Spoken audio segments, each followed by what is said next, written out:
দেশ স্বাধীন হওয়ার পরে এই যে স্টোরিটা আপনি বলছিলেন, যেভাবে, যে উদ্যমে, যে সাহসিকতা নিয়ে, যে একটা ডিফিকাল্ট সিচুয়েশন নিয়ে আপনারা স্বাধীন করেছিলেন, এখন বাংলাদেশটা আপনি কেমন দেখছেন? আমি বলবো আমাদের খুব দ্রুতই সেটা হয়েছে, কারণ তখনও ভিয়েতনাম 12 বছর যাবৎ যুদ্ধ করছে তাদের স্বাধীনতার জন্য। আর আমরা যুদ্ধ করে করে মাত্র কয়েক মাসের মাথায় ওদেরকে আমরা পর্যুদস্ত করে ফেলেছিলাম। আমাদের এই যে অগাস্ট মাসে, অগাস্ট মাসে আমাদের এই যে গেরিলারা অনেকগুলো মংলা বন্দর, তারপরে চাঁদপুর, চিটাগাং, অনেকগুলো জাহাজ ডুবিয়ে দিয়েছিল। ওরা ভাবতেই পারেনি যে আমরা এত পারব।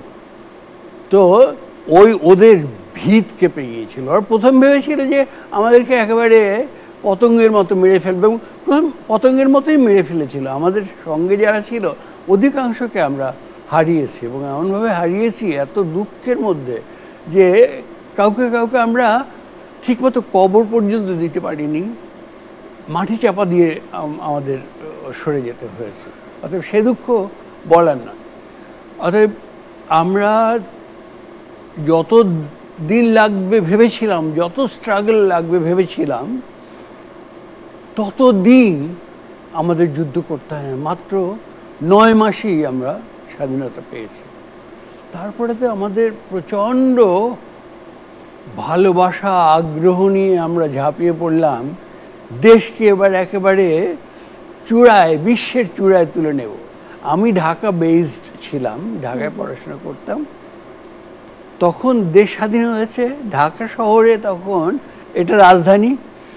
সারা দেশ থেকে রাজধানীতে মানুষ স্রোতের মতো ছুটে আসছে। আমি বিপরীত কাজটি করলাম।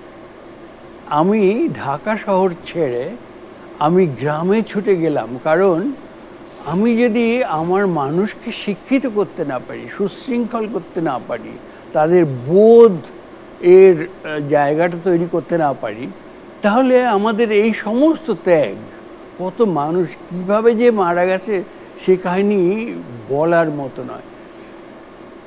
তো তাদের কাছে যে আমাদের ঋণ, সেটা শোধ হবে না, কখনোই না। হ্যাঁ, সেই জন্য আমি চেয়েছি যে মানুষকে উজ্জীবিত করব এবং শিক্ষিত করে তুলব, তাহলেই আমরা বড় হতে পারব। তারপর স্যার আপনি চলে গেলেন ঢাকার বাইরে, তারপরে এই যে এখন যে সময়টা